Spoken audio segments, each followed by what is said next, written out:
இன்றைக்கி ஒரு காமனான டவுட் பல நபர்களுக்கு இருக்குது. வேரிகோஸ் வெயின் நபர்களுக்கு பர்டிகுலராக சாக்ஸ் போட்டுட்டு எக்ஸசைஸ் பண்ணலாமா?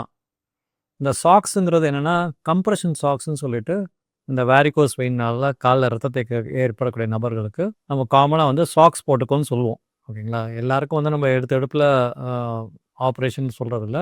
ஒரு சில நபர்கள் ஆரம்ப கட்டத்தில் வேரிகோஸ் வெயினால் பாதிக்கப்பட்ட நபர்களுக்கு சாக்ஸ் போடுங்க, மருந்து மாத்திரை சாப்பிடுங்கன்னு சொல்லுவோம். இந்த சாக்ஸ் போட்டுட்டு எக்ஸசைஸ் பண்ணலான்னு பல நபர்கள் வந்து என்னை அணுகி டவுட் கேட்டாங்க.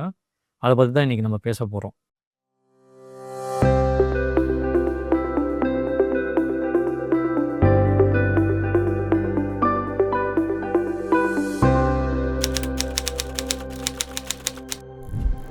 இப்போ யாரெல்லாம் இந்த கம்ப்ரெஷன் சாக்ஸ் போடணும் அப்படிங்கிறத பார்க்கும்போது முக்கால்வாசி வந்து நான் சொன்ன ஏற்கனவே வேரிகோஸ் வெயின் நபர்கள் வந்து 6 ஸ்டேஜாக நம்ம பிரிச்சுக்கிறோம். அதில் வந்துட்டு ஃபஸ்ட்டு வந்த ஸ்டேஜ் வந்த நபர்கள், அதாவது வெயின்ஸ் மட்டும் தெரியும், ஆனால் எந்த வித கால்வலியும் இருக்காது, சும்மா வெளியில் 2-3 வெயின்ஸ் பச்சை நரம்புகள் சின்ன சின்ன வெயின்ஸ் காலில் தெரியும். அந்த மாதிரி நபர்களுக்கு சாக்ஸ் நம்ம காமனாக கொடுக்குறோம். ரெண்டாவது வந்து ஒரு என்னைக்காவது மீண்டும் தூரம் ட்ராவல் பண்ணுறோம், அப்போ கால் வலி வருது, கால் வீக்கம் வருது, அப்புறம் சரியாயிடுது. ரொம்ப இன்னும் அன்காமனாக கால் வலினால் அவதிப்படுறவங்க, கால் வீக்கத்தினால் அவதிப்படுறவங்களுக்கு ஆரம்ப கட்டத்தில் சாக்ஸ் நம்ம கம்ப்ரெஷன் சாக்ஸ் தரோம்.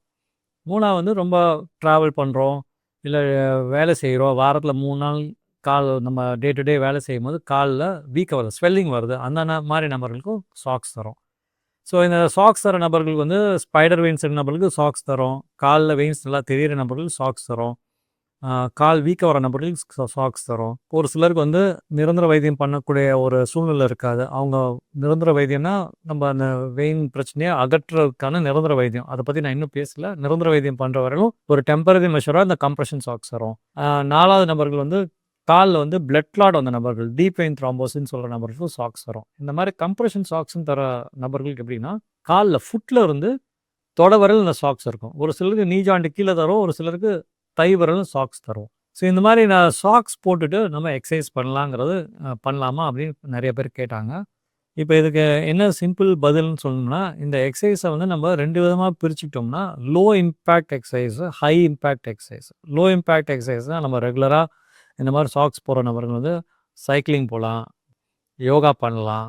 ஓகேங்களா? ஸோ இந்த மாதிரி simple exercise which will improve the circulation, காலில் இருக்கக்கூடிய சர்க்குலேஷன் இம்ப்ரூவ் பண்ணுறதுக்கு day to day cycling, yoga, வீட்டில் ட்ரெட்மில்லில் போகிறது, சின்ன சின்ன எக்ஸசைஸ், லோ இம்பேக்ட் எக்ஸசைஸ். ஏதாவது நம்ம இன்டோர் கேம்ஸ் விளையாடுறோம், இந்த மாதிரியான ஒரு இன்னும் சின்ன சின்ன இன்டோர் கேம்ஸ் விளையாடுற மாதிரியான அந்த மாதிரியான ஒரு ஆக்டிவிட்டிக்கு நம்ம இந்த சாக்ஸ் யூஸ் பண்ணிக்கலாம். இதே ஹை இம்பேக்ட் எக்ஸசைஸ், நம்ம வந்து high weight lifting, rock climbing, நம்ம ட்ரெக்கிங் போகிறோம், இந்த மாதிரியான இதில் வந்து நம்ம வந்து சாக்ஸ் வந்து அவாய்ட் பண்ணிக்கிறது பெட்டர். ஹை இம்பேக்ட் எக்ஸசைஸில் வந்து இந்த சாக்ஸ் வந்து இன்னும் டைட்னஸ் கொடுக்கும், நம்ம இன்னும் நிறையா ப்ரீத்திங் நிறையா இருக்கும். ஹெவி எக்ஸசைஸ் பண்ணுற நேரத்தில் இந்த சாக்ஸ் போடாமல் இருக்கிறது நல்லது. இந்த ஸ்டாக்கிங்ஸ் போகிறதுனால எப்படி ஹெல்ப் பண்ணும்னா, நான் சொன்ன மாதிரி இந்த low impact exercise, cycling, jogging, elliptical பண்ணுறோம், யோகா பண்ணுவோம், இந்த மாதிரியான லோ இம்பேக்ட் எக்ஸசைஸ் பண்ணும்போது ஏற்கனவே நம்ம எக்ஸசைஸ் பண்ணும்போது இந்த காஃப் மசில், காலில் இருக்கக்கூடிய கண்டசதை வந்து எப்படி இருந்தாலும் அழுத்தம் தரணும். இந்த மாதிரி சைக்கிளிங், ஜாகிங், எலிப்டிக்கல்லாம் பண்ணும்போது ஸோ அந்த அழுத்தம் தரும்போது ரத்தம் உள்நோக்கி போகிறதுக்கு அந்த மசில் கண்ட்ராக்ட் பண்ணுறது மட்டும் இல்லாமல் இந்த சாக்ஸும் அடிஷ்னலாக டைட்னஸ் கொடுக்கும்போது காலில் வெளிப்புறமாக வந்து ரத்தம் தேங்காமல் இறுதிக்கு நோக்கி ரத்தத்தை தள்ளுறதுக்கு இந்த சாக்ஸ் வந்து ரொம்ப ஹெல்ப்ஃபுல்லாக இருக்கும். அதனால் சாக்ஸ் வந்து நம்ம ஏர்லி ஸ்டேஜ் வேரிகோஸ் வெயின் நபர்களுக்கு ரொம்ப ஸ்ட்ராங்காக அட்வைஸ் பண்ணுறோம். ஸோ காலில் ரத்தத்துக்கு ஏற்பதை டிலே பண்ணும். இந்த வேரிகோஸ் வெயின்ஸ் வந்து ஃபாஸ்ட்டாக ப்ராக்ரஸ் ஆகாமல் இருக்கிறதுக்கும் அதை ஹெல்ப் பண்ணும். ஓகேங்களா? ஆரம்ப கட்டத்தில் ஹெல்ப் பண்ணுமே தவிர சாக்ஸ் போகிறதுனால வேரிகோஸ் வெயின்ஸ் கம்ப்ளீட்டாக குணப்படுத்த முடியாது.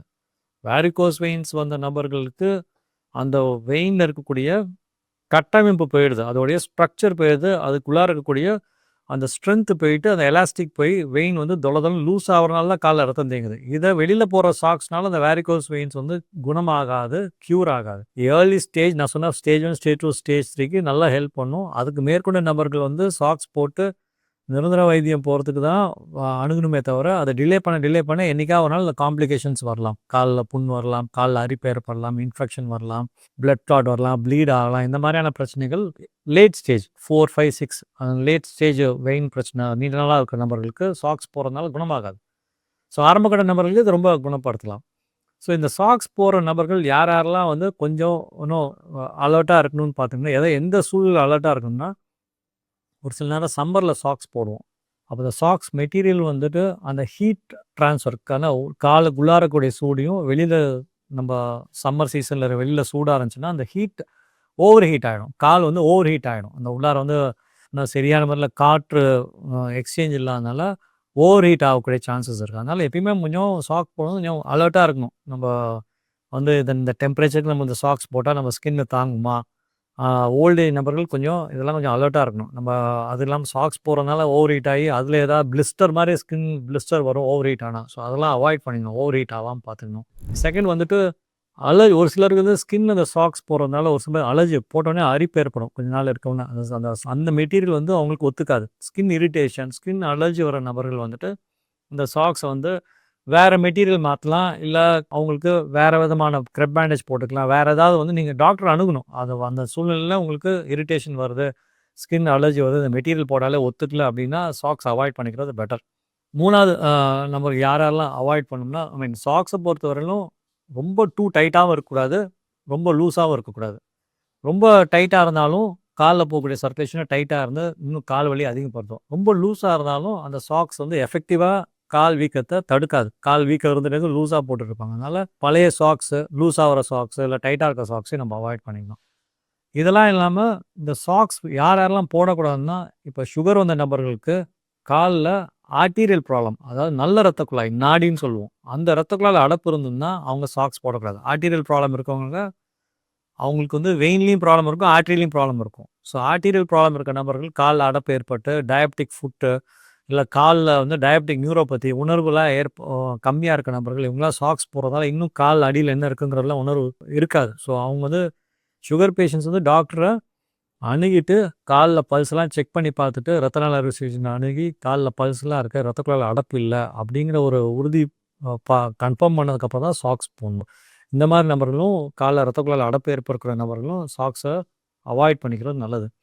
ஓவராலாக வந்து இந்த சாக்ஸ் போடுறதுனால நம்ம எக்ஸசைஸ் பண்ணும்போது இன்னும் வெயினோட சர்க்குலேஷன் பெட்டராக தான் ஆகும். கண்டிப்பாக ஏர்லி ஸ்டேஜில் இதை ரொம்ப ஹெல்ப் பண்ணும். ஸோ வெயின் ஹெல்த் இன்னும் கொஞ்சம் ஏர்லி ஸ்டேஜில் அது இன்னும் எஃபெக்டிவாக மெயின்டைன் பண்ணுறதுக்கு இந்த ஸ்டாக்கிங்ஸ் கண்டிப்பாக உதவும்.